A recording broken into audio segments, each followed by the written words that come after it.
La pauvreté, c'est le manque de moyens pour subvenir à des besoins primordiaux, tels que l'alimentation, l'habillement et le logement. Lorsqu'on évoque l'Afrique, ce qui ressort en premier, c'est souvent le continent de la faim, de l'insécurité et des maladies. Bref, un continent marqué par la pauvreté. Bien que l'on trouve des riches et des pauvres en Afrique comme partout ailleurs sur le globe, ce qui accentue la perception de la situation africaine par rapport à d'autres régions, c'est l'écart trop élevé entre les différentes couches sociales. Actuellement, on trouve des Africains à la pointe de la technologie, capables de s'offrir un smartphone à sa sortie, de se détendre à Dubaï ou de vivre dans des appartements luxueux. D'un autre côté, il y a ceux qui vivent dans des conditions précaires, où la seule découverte technologique reste le feu et des habits rapiécés dans de petites huttes. Entre ces deux extrêmes, on trouve la classe de la survie, la classe de la majorité, trop urbain pour se contenter de la routine du village et trop pauvre pour prétendre à une vie aisée en ville. Elle survit entre ces deux classes dans l'espoir d'accéder un jour à une meilleure situation sociale. Le meilleur moyen de sortir de cette vie de misère pour la majorité a toujours été de s'instruire, de développer des talents exceptionnels, de faire preuve d'endurance, de persévérance et de créativité. Cependant, dans la réalité, très peu parviennent à s'offrir une vie confortable et à subvenir aux besoins de leur famille. Pourquoi? Malgré les nombreuses ressources présentes en Afrique, le continent offre peu d'opportunités.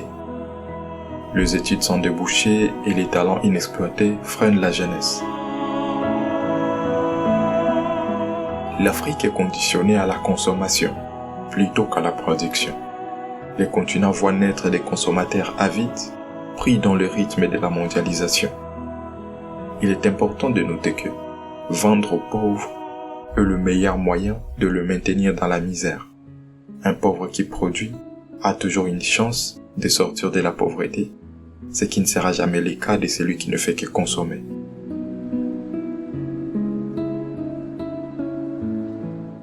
Au début, c'est-à-dire avant la colonisation, les royaumes africains étaient autosuffisants et axaient tout sur la production locale.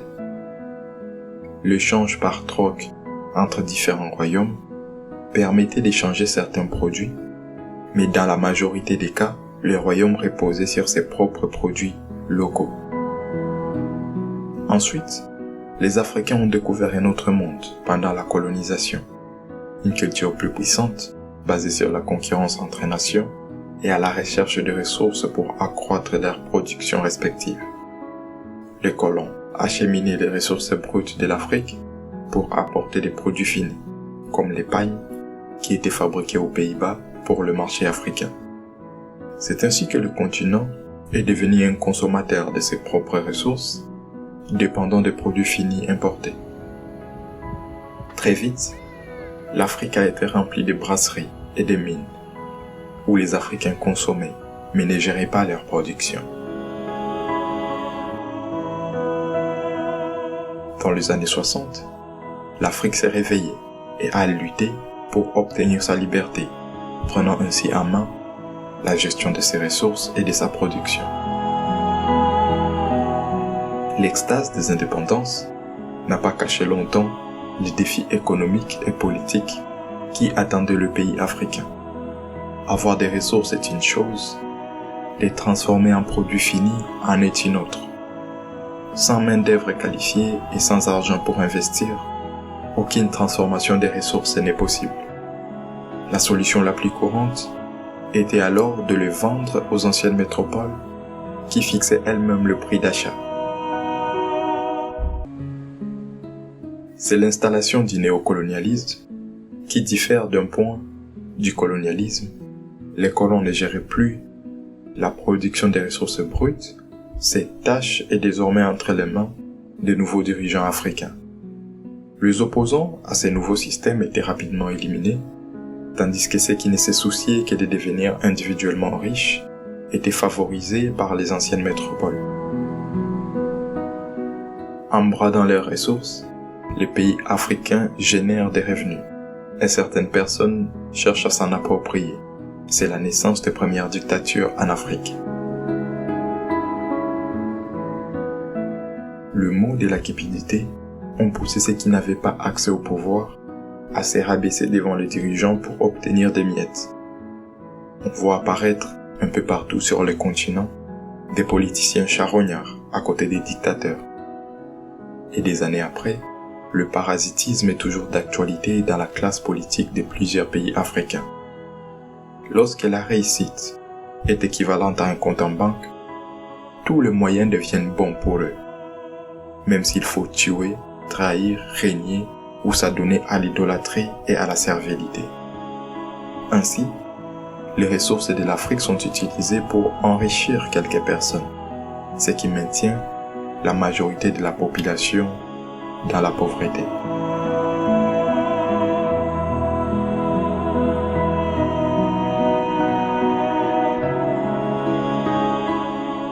Disons que l'Afrique est devenue dépendante des autres continents après les indépendances. Et même si la main-d'œuvre qualifiée est disponible en abondance actuellement, elle manque des ressources nécessaires pour se développer et contribuer au développement du continent. Au lieu d'investir dans cette main-d'œuvre en pleine croissance, les dirigeants africains ont toujours les yeux tournés vers l'extérieur.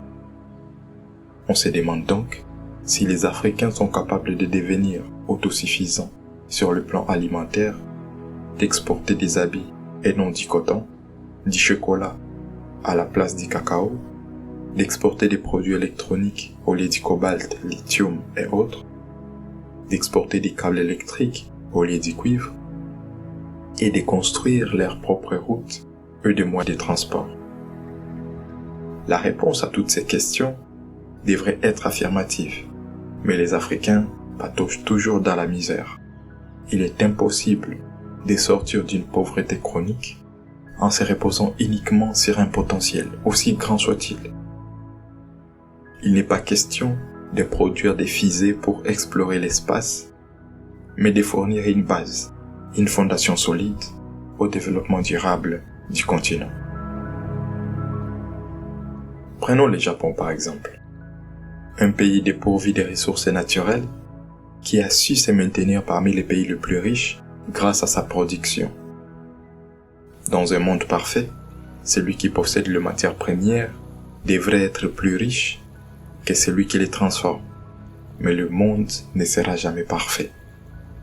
La vente des produits bruts peut apporter rapidement de l'argent. Mais si cet argent n'est pas investi de manière intelligente pour le bénéfice des futures générations, cela reste du gaspillage.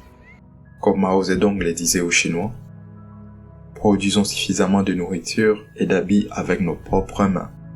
Aujourd'hui, la Chine habille le monde. L'autosuffisance est la clé du succès, la solution pour sortir de cette pauvreté. Il n'est pas normal qu'un continent ayant un potentiel humain très élevé et autant de ressources dépende des autres continents pour se nourrir et se vêtir. Car si la population africaine souffrait déjà, que sera-t-elle quand ces ressources seront épuisées ?